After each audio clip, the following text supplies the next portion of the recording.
जहाँ तक 26th amendment की रोल बैक की बात है, वो तो सिर्फ इस इदारे के पास इख्तियार है, तो ना हम मानेंगे, ना मुल्क मानेंगे, ना कोई और मानेंगे कि किसी और इदारा आइन को रोल बैक करे या अंडरमाइन करे। कोई और इदारा 26वीं आईनी तरमीम खत्म करेगा तो कोई नहीं मानेगा। 26वीं आईनी तरमीम पार्लियामेंट के सिवा कोई भी खत्म नहीं कर सकता। चेयरमैन पीटीआई बिलावल भुट्टो सरदारी ने कहा है कि बेंच आईनी हो या सुप्रीम कोर्ट का, आईन और कानून को मानना होगा। चीफ जस्टिस के रास्ते में मुश्किलात नहीं, आसानियां पैदा करनी चाहिए। फीका एक्ट पर मीडिया, डिजिटल मीडिया नुमाइंदों से मुशावरत होती तो बेहतर होता। हुकूमत को कोई भी कदम उठाने से पहले इत्तेफाक राय पैदा करना चाहिए। बिलावल भुट्टो की ज़ेर सदारत पीपल्स पार्टी की सेंट्रल एग्जीक्यूटिव कमेटी का इजलास, तमाम अरकान शरीक। इजलास के दौरान पंजाब में हुकूमत के साथ पार्टी मामलात पर भी बातचीत होगी। रवां साल गिलगित बल्तिस्तान में शेड्यूल इंतखाबात पर हिकमत अमली भी मुरतब की जाएगी।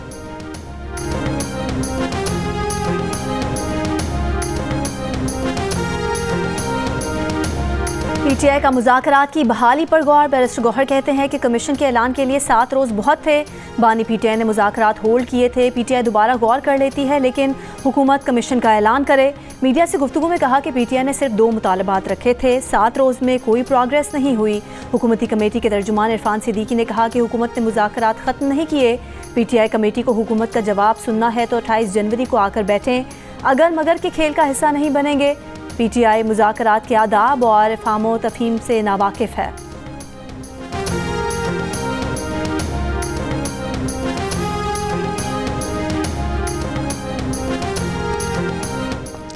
स्पीकर कौमी असम्बली ने हुकूमत और पीटीआई की मुज़ाकराती कमेटियों का इजलास 28 जनवरी को तलब कर लिया। हुकूमती मुज़ाकराती कमेटी के तर्जुमान इरफान सिद्दीकी का कहना है कि पीटीआई को इजलास में शिरकत की दावत दी गई।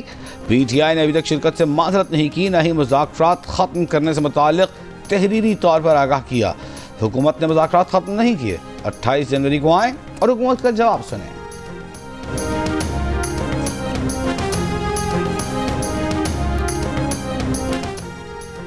वज़ीर आज़म के मुशीर राना सनाउल्लाह ने कहा है कि पीटीआई वालों को कोई विंडो नहीं मिली। ये जिस तरफ देख रहे हैं, इन्होंने किसी पॉलिटिकल एजेंडे पर गुफ्तगू नहीं करनी। प्रोग्राम जियो पाकिस्तान में गुफ्तगू करते हुए लीगी रहनुमा ने कहा कि तहरीक इंसाफ की गलत फहमी आने वाले दिनों में दूर हो जाएगी। इस बार इन्हें दारुल हुकूमत पर हमले की इजाज़त नहीं दी जाएगी।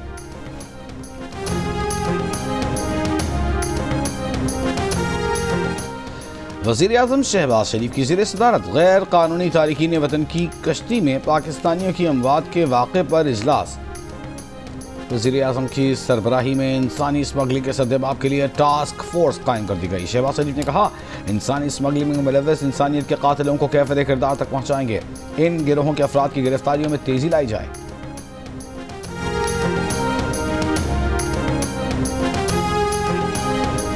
चीनी सरमायाकारों का कराची पुलिस पर हिरासानी का इल्ज़ाम। सिंध हाई कोर्ट पहुंच गए। 6 चीनी सरमायाकारों ने अदालत में दरख्वास्त दी है कि उन्हें पुलिस की हिरासानी और भत्ताखोरी से बचाया जाए, वरना वो लाहौर या वापस चीन चले जाएंगे। उनसे एयरपोर्ट से लेकर रिहाइशगाह तक रिश्वत तलब की जाती है।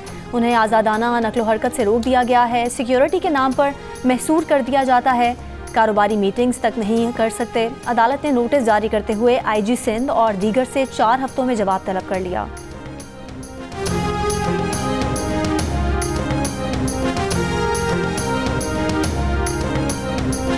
Unfortunately, nobody opposed from the opposition all these bills. The joint sitting is adjourned to meet again on Wednesday, 12th February 2025 at 11 AM. Parliament का मुश्तरका इजलास अपोजिशन के शोर शराबे और नारों की गूंज के बायस सिर्फ 18 मिनट में ही मुलतवी करना पड़ गया। मगर हंगामाराई के दौरान भी सिर्फ 18 मिनट में 4 कवानीन मंजूर करा लिए गए। 4 बिलों पर रायशुमारी मौखर कर दी गई। 1.25 घंटे ताखिर से शुरू होने वाले इजलास में पीटीआई अरकान ब्लैक कार्ड्स उठाए हुए ऐवान में दाखिल हुए। स्पीकर की जानिब से अपोजिशन लीडर को पॉइंट ऑफ ऑर्डर पर बोलने की इजाज़त न मिलने पर अपोजिशन अरकान नशिस्तों पर खड़े हो गए। ऐवान मछली मंडी का मंजर पेश करने लगा। इजलास का दौरानिया इतना कम रहा कि बिलावल के ऐवान में पहुंचने से पहले ही 12 फरवरी तक मुलतवी कर दिया गया।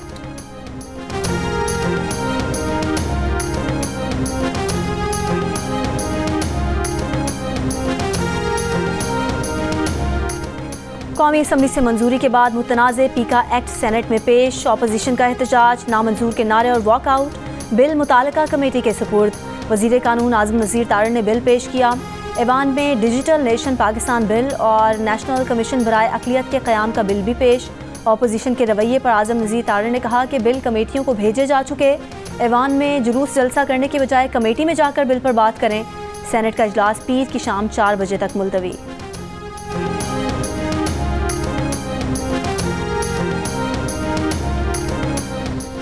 सहाफ़ती तंजीमों की ज्वाइंट एक्शन कमेटी ने मुतनाज़ पीका एक्ट तरमीमी बिल मुस्तरद कर दिया। कहा ज्वाइंट एक्शन कमेटी या उसके किसी रुकन के साथ तरमीम का ड्राफ्ट शेयर नहीं किया गया। पीका एक्ट में तरमीम सहाफ़ती तंजीमों की मुशावरत के बगैर की जा रही है।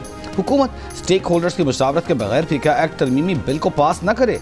सेक्रेटरी जनरल PFUJ का मुल्क भर में सहाफ़ियों के एहतजाज का ऐलान। लाहौर प्रेस क्लब के सदर अरशद अंसारी ने कहा कि मुशावरत के बगैर मुसल्लत किए गए कानून को कबूल नहीं करेंगे। PFUJ दस्तूर और कराची प्रेस क्लब के अहदेदारों ने भी मुतनाज़ पीका एक्ट में तरामीम मुस्तरद कर दी। PFUJ दस्तूर का कहना है कि मुतनाज़ तरामीम मीडिया की आज़ादी खुसूसन सोशल मीडिया को दबाने की कोशिश है। कराची प्रेस क्लब के सदर फाजिल जमीली और सेक्रेटरी सुहेल अफजल ने कहा हुकूमत फौरी तौर पर इस काले कानून को वापस ले। डिजिटल राइट्स फाउंडेशन के एग्जीक्यूटिव डायरेक्टर निखत दाद ने कहा हुकूमत FIA जैसी एजेंसियों के जरिए मनमाने फैसलों को कानूनी हैसियत दे रही है। डिजिटल हुकूक की वकालत करने वाली तंजीम बोलो के डायरेक्टर उसामा खिलजी ने कहा मुतनाज़ तरमीम मंजूर होने से सहाफ़ियों और सोशल मीडिया पर मजीद जुल्म और सितम का खदशा है।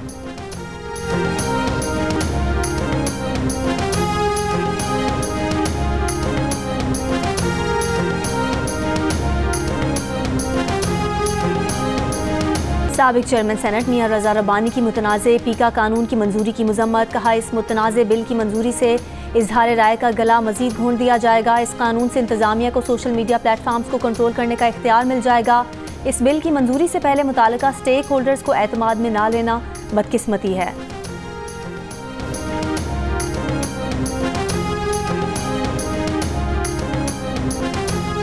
तहरीक इंसाफ के MNA शेर अफजल मरवत ने पार्टी के शो कॉज नोटिस का जवाब चेयरमैन को भेज दिया। लिखा सलमान अकरम राजा के इक़दाम पर काबू ना पाया गया तो पार्टी तकसीम हो जाएगी। सलमान अकरम राजा का तबसरा उनकी साख को नुकसान पहुंचाने वाला था। वजाहत का मौका दिए बगैर उन्हें पार्टी से निकाल दिया गया।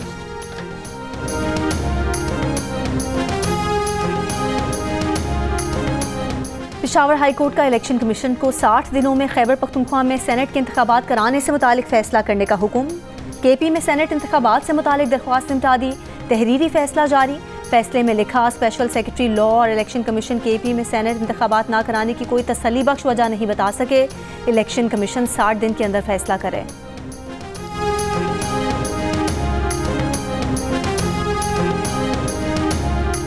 अशियाए खुरोनोश पर मुश्तमिल 70 माल बरदार गाड़ियों का चौथा काफिला जिला खुर्रम पहुंच गया। गाड़ियों में आटा, चीनी, फल, सब्जियां, अद्वियात और दीगर सामान शामिल। काफिले की सिक्योरिटी के लिए जगह जगह सिक्योरिटी एहलकार तैनात।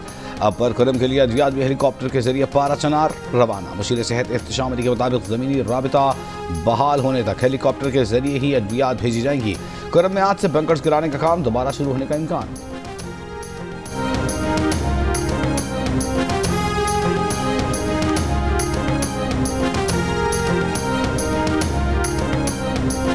पंजाब हुकूमत का लाखों खानदानों को निगहबान रमज़ान पैकेज देने का फैसला। शहरियों को 15 फरवरी तक रजिस्ट्रेशन कराने की हिदायत। वज़ीर आला मरीम नवाज़ का कहना है कि अवाम का कतारों में लगना पसंद नहीं, इज़्ज़त और एहतराम के साथ उनको हक मिलना चाहिए। इजलास को बताया गया कि रमज़ान पैकेज के लिए ऑनलाइन पोर्टल पर भी अप्लाई किया जा सकता है।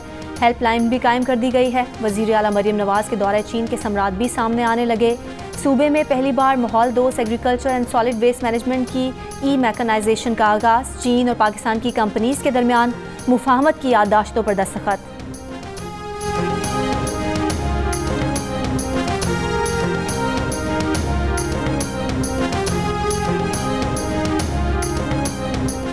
KB फीडर्स में पानी की फराहमी मुअत्तल होने से जाम शुरू और कोटरी में पानी का शदीद बहरान। लोग महंगे दामों टैंकरों का पानी खरीदने पर मजबूर। सिंध यूनिवर्सिटी और बहरान यूनिवर्सिटी में पानी न होने की वजह से तदरीसी अमल बंद। सिंध यूनिवर्सिटी 16 जनवरी से खुल गई लेकिन 15 फरवरी तक क्लासेस बंद हैं। जामियात में सिर्फ इंतजामी अमला मौजूद है। चांसलर ने सिंध यूनिवर्सिटी के वाइस चांसलर से पानी की कमी और क्लासेस को ऑनलाइन करने के फैसले पर वजाहत मांग ली। उधर KB फीडर के एक्सियन का कहना है कि फीडर पर मरम्मती काम कल तक मुकम्मल होने की उम्मीद है।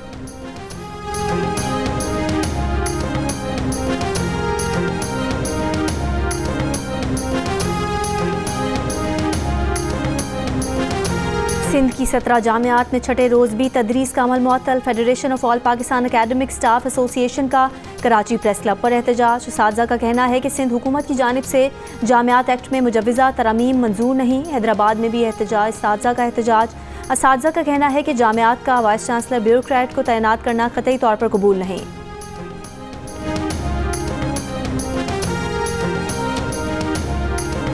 वालिदैन के इख्तिलाफ में बच्चे की हवालगी का केस। दौरान समाअत इस्लामाबाद हाई कोर्ट के जज जस्टिस मोहसिन अख्तर कियानी ने 7 साल बच्चे को अपने साथ कुर्सी लगवाकर बिठा लिया। वालिदैन से बात करने के बाद कहा कि सारी वो बातें हैं जो इस बच्चे को जज बनाकर हल की जा सकती हैं। उन्हें लगता है कि माँ बाप दोनों को साइकाइट्रिस्ट के पास भेजना चाहिए। अदालत के पूछने पर बच्चे के बाप ने कहा कि वो सरकारी इदारे में डायरेक्टर है। वालिदैन ने बताया कि वो भी उसी इदारे में काम करती हैं और उनके मातहत हैं। जस्टिस मोहसिन अख्तर कियानी ने रिमार्क्स दिए कि बच्चों या माँ बाप को अदालतों में नहीं आना चाहिए। फैसला आसान है लेकिन किसी के अंदर मोहब्बत नहीं डाल सकते।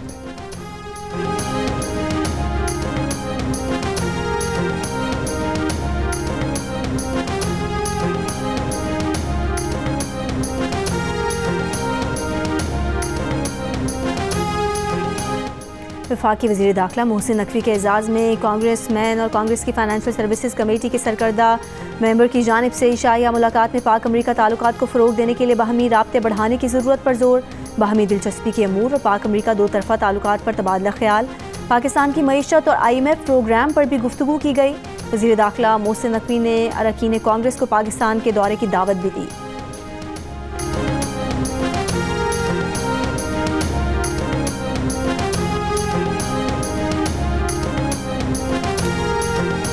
वज़ीर इत्तलाआत सिंध शर्जील मेमन का कहना है कि सिंध हुकूमत ने अरबों रुपए लगाकर सॉलिड वेस्ट को बहाल किया। अब कचरा भी उठ रहा है, लैंडफिल साइट्स में जा भी रहा है। सिंध असेंबली इजलास में MK मेंबरान के कचरा न उठाने की शिकायत पर रद्द-ए-अमल देते हुए कहा, हो सकता है आपकी शिकायत ठीक हों, आप बल्दियाती इंतखाबात का बॉयकॉट न करते तो ये मसाइल आप हल कर लेते।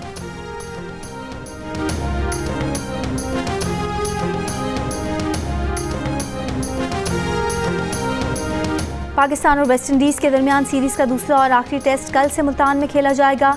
मैच की तैयारियों के लिए वेस्ट इंडीज़ टीम की प्रैक्टिस। पाकिस्तान क्रिकेट टीम ने आराम किया। कौमी क्रिकेट टीम के हेड कोच आकिब जावेद का प्रेस कॉन्फ्रेंस में कहना था कि पाकिस्तान में भी ऐसी पिचेस बननी चाहिए जैसे दीगर ममालिक अपने फ़ायदे के लिए बनाते हैं। वेस्ट इंडीज़ की बैटिंग लाइन स्पिन पिच पर मजबूत नहीं है, जिसकी वजह से स्पिन विकेट बनाने से फ़ायदा हुआ।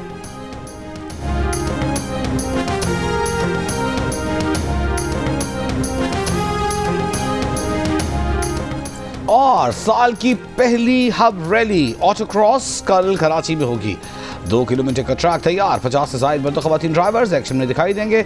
रैली में prepaid, stock, veterans, ladies, electric car categories शामिल। Fastest time of the year का एजाज़ जीतने वाले ड्राइवर को कीमती कार इनाम में दी जाएगी।